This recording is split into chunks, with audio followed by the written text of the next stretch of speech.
bagi seorang muslim untuk dapat mempertahankan keistiqomahan dalam melaksanakan ibadah sholat 5 waktu.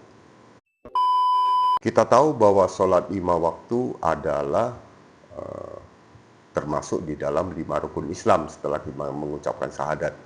Dan sholat 5 waktu itu adalah wajib bagi setiap umat Islam yang sebagai seorang Islam. Artinya, untuk mempertahankan keistiqomahan dalam melaksanakan ibadah sholat 5 waktu, seorang muslim bisa melakukan beberapa hal sebagai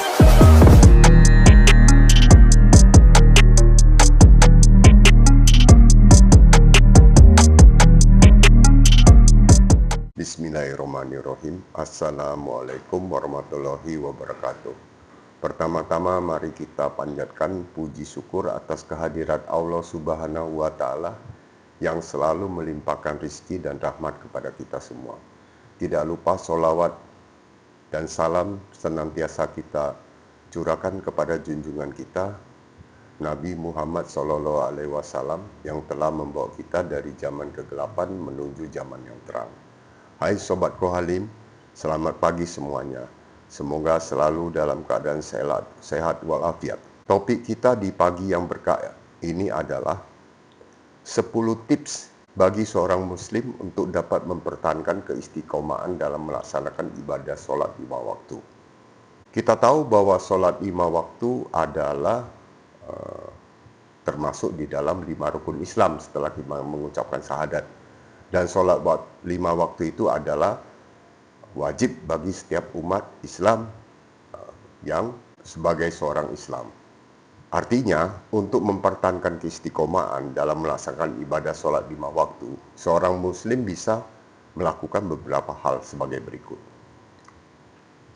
1. Niat yang kuat.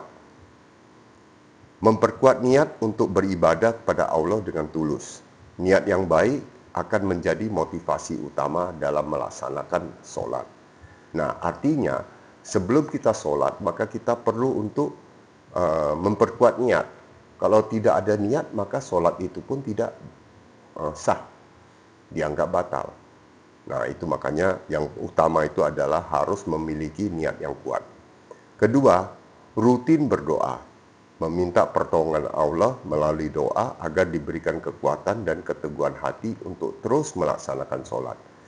Ya, karena sholat ini 5 waktu, kita tahu bahwa mulai dari sholat subuh, sholat duhur, sholat asar, sholat maghrib, dan sholat isya. Ini yang wajib. Ya, kemudian 3, menjaga waktu. Membuat jadwal harian yang mencakup waktu sholat. Nah, kita tahu tadi sudah disampaikan bahwa ada 5 waktu sholat. Nah, dengan menetapkan waktu khusus, Anda lebih mudah untuk tidak melewatkan sholat. Artinya kalau sudah mendekati waktu sholat, maka kita harus sudah siap-siap. Jangan lagi ada pekerjaan lain, kita mempersiapkan diri untuk segera melaksanakan sholat. Karena sholat tepat waktu itu juga sangat penting. Kemudian yang keempat, mengerti makna sholat. Memahami dan merenungkan makna dari setiap gerakan dan bacaan dalam sholat. Ini membantu meningkatkan khusyuk dan kesadaran saat beribadah.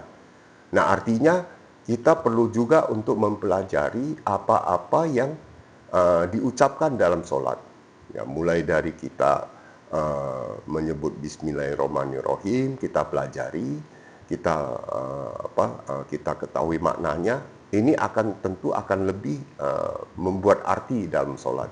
Artinya kita bisa lebih memahami. Yang kelima, bergabung dengan komunitas. Terlibat dalam suatu komunitas atau kelompok pengajian yang aktif beribadah. Artinya kita dekat-dekat dengan jamaah, dengan ulama ya di dalam satu komunitas. Dukungan dari sesama muslim dapat meningkatkan motivasi dan semangat. Nah, dukungan artinya mungkin saling mengingatkan ketika sholat sudah mau tiba waktunya. Mengingatkan, ya kita bisa juga dengan alarm yang akan mengingatkan kita mengenai waktu sholat. Bila mana panggilan sholat dari masjid mungkin kurang terdengar, atau kita bisa mengingatkan teman by WA misalnya bahwa sholat sudah tiba waktunya.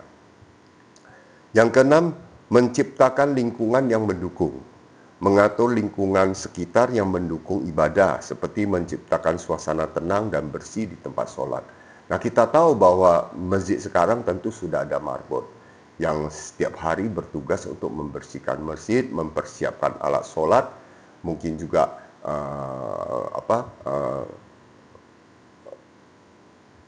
hal-hal lain yang terkait dengan kesiapan masjid untuk jemaah datang dan sholat berjamaah di masjid.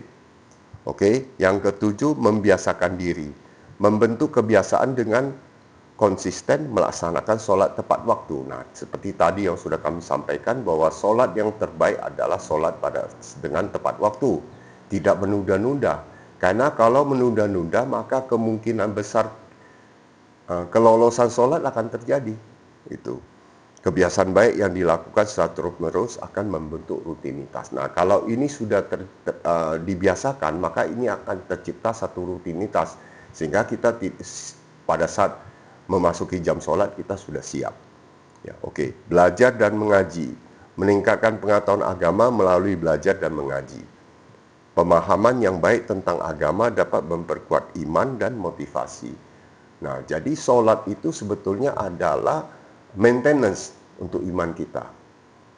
Kalau tidak sholat, maka kita tidak berbeda jauh dengan non-muslim. Ya, itu yang membedakan kita sholat.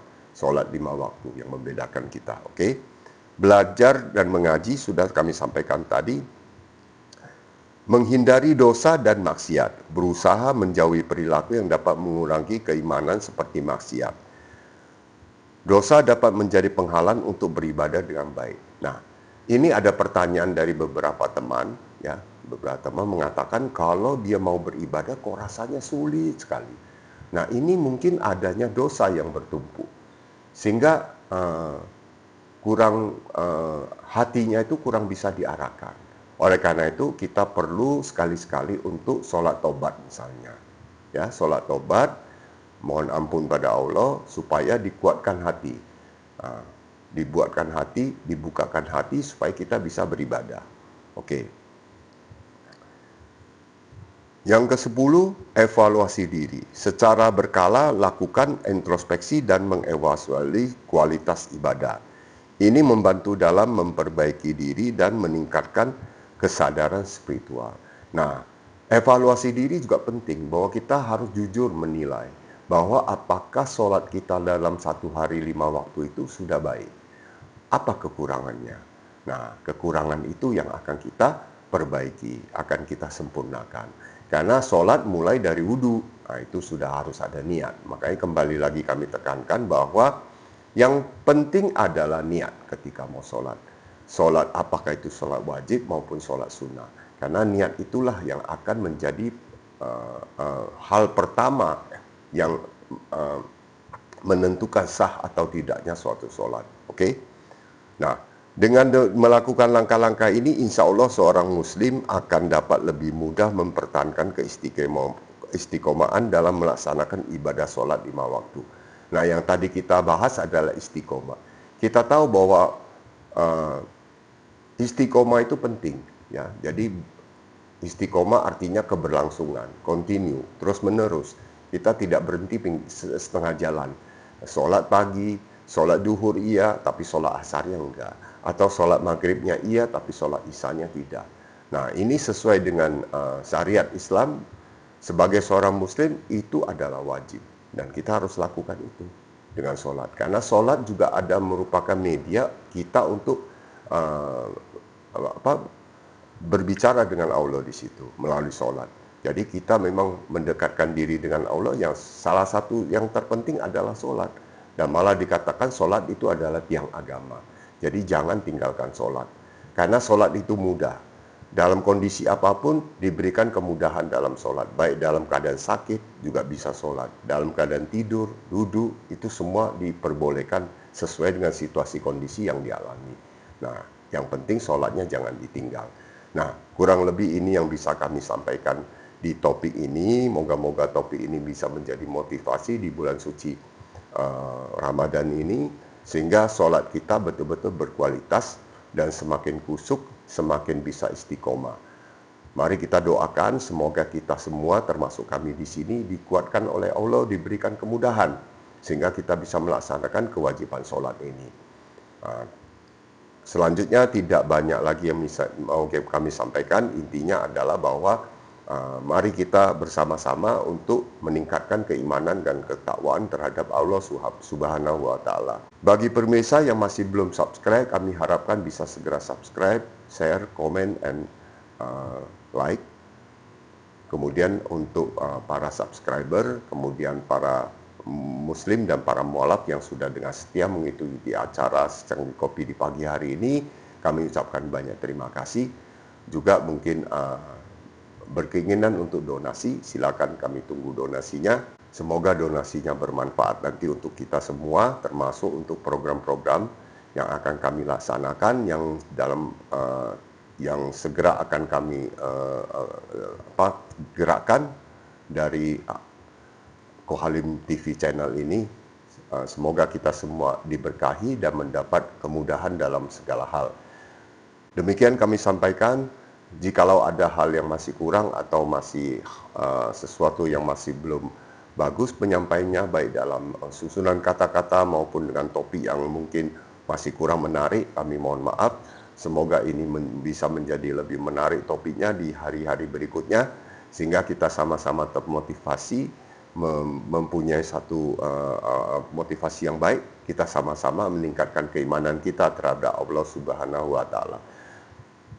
Terima kasih, kami ucapkan sekali lagi, kami mohon diri. Wassalamualaikum warahmatullahi wabarakatuh.